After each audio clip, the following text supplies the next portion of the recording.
नमस्कार, राधे राधे। आप लोग कैसे हैं? मंगल भवन अमंगलिहारी द्रवहु सुदशरथ अजरे बिहारी। वक्रतुंड महाकाय सूर्यकोटि समप्रभा निर्विघ्न कुरु मे देव सर्वकार्येषु सर्वदा। श्री गंगणपते नमः। श्री महाधेपते नमः। माता भवानी माता शारदा हे नमामि नमः। सर्वमंगल मांगल्ये शिवे सर्वार्थ साधिके शरणाय त्र्यंबके गौरी नारायणी नमस्तुते। या देवी सर्वतेषु शक्तिर्रूपेण संस्थिता नमस्तस्यै नमस्तस्यै नमस्तस्यै नमामि नमः। ब्रह्म मुरारी त्रिबंधकारी भानु शशि भूमि बुद्ध सच्चा गुरु सच्चा शुक्र राहु केतु सर्वग्रह शांति कराय भवन्तु। पराशक्ति आदिशक्ति माता भवानी मातेश्वरी को नमः। कल्याणम कल्याणेश्वराय नमामि नमः। जगत गुरु श्री चंद्र भगवान की जय। जगत गुरु श्री चंद्र भगवान की जय। आते हैं जिस भाव से भक्तों में भगवान, आते हैं जिस भाव से भक्तों में भगवान, ऐसी संगत को आशीष दो मेरे प्रभु श्री राम। बहुत जल्दी दौड़ी दौड़ी तुलसी विवाह की तिथि आ रही है। लोग असमंजस में हैं कि एक को मनाए या दो को मनाए। 1 तारीख से एकादशी प्रारंभ होगी, दशमी एकादशी, और 2 तारीख को एकादशी होगी, द्वादश युक्त एकादशी।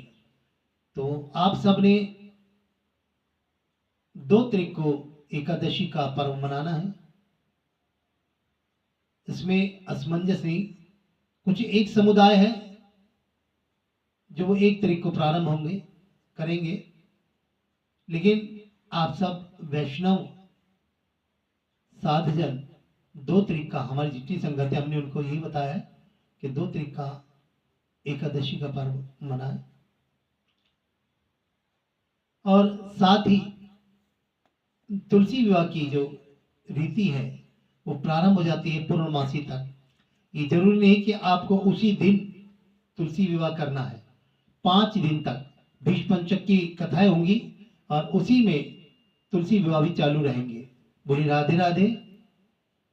बोल कृष्ण मुरारी श्री बाके बिहारी लाल की जय। मां शारदा की प्रेरणा नारायण स्वयं सहाय। मां शारदा की प्रेरणा नारायण स्वयं सहाय। कार्तिक मातम का पढ़ू अगला अध्याय। तब राजा पुरुष ने पूछा, हे देव ऋषि, इसके पश्चात युद्ध में क्या हुआ? दैत्य कैसे मारा गया? वृंदा तो गई मां गौरा पार्वती के अंश में। नारद जी ने कहा, अब गिरिराज गिरिजा वहां से अदृश्य हो गई और गंधर्वी माया भी विलीन हो गई।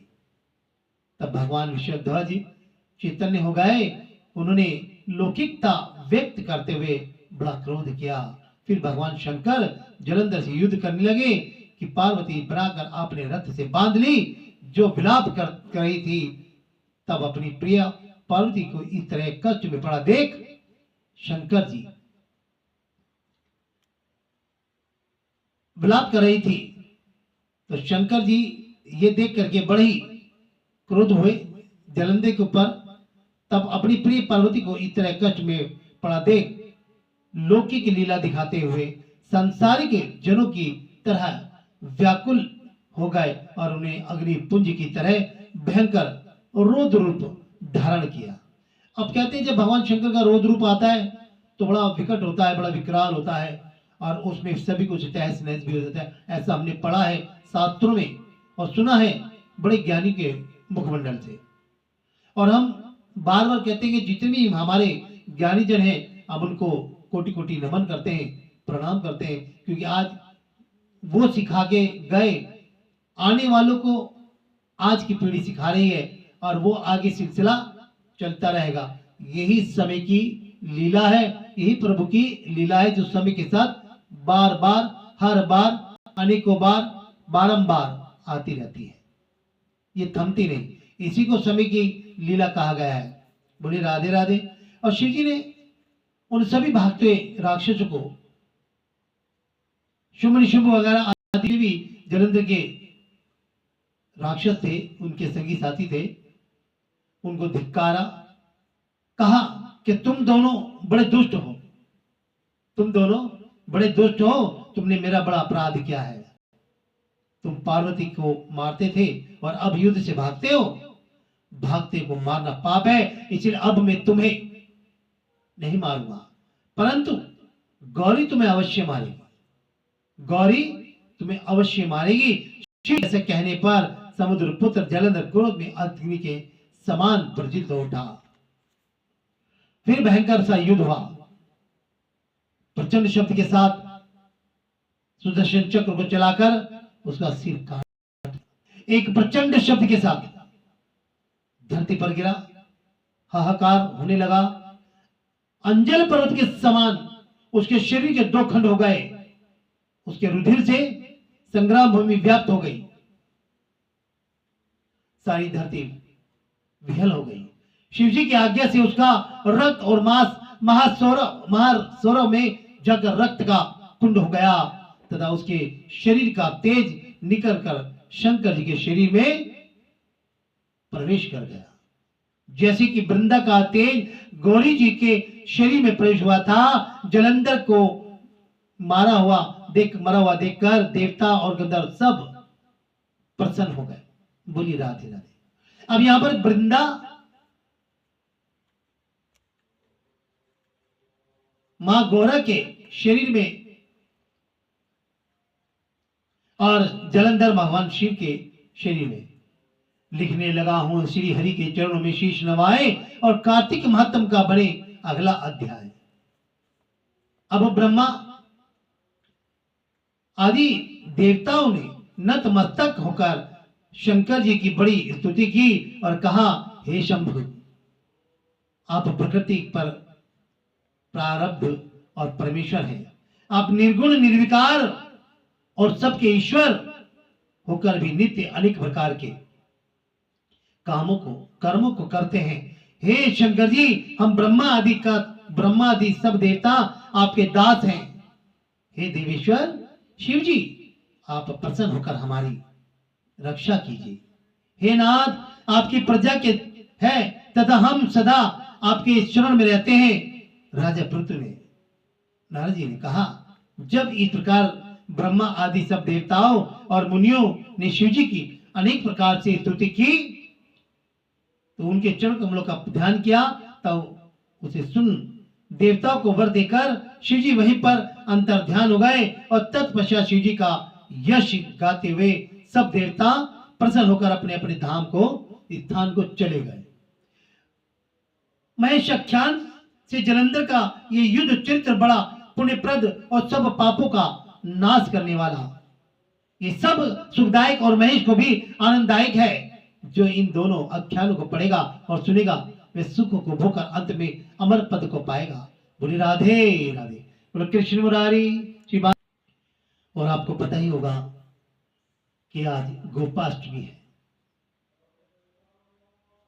छठ होके गई है और गोपाष्टमी प्रारंभ हुई।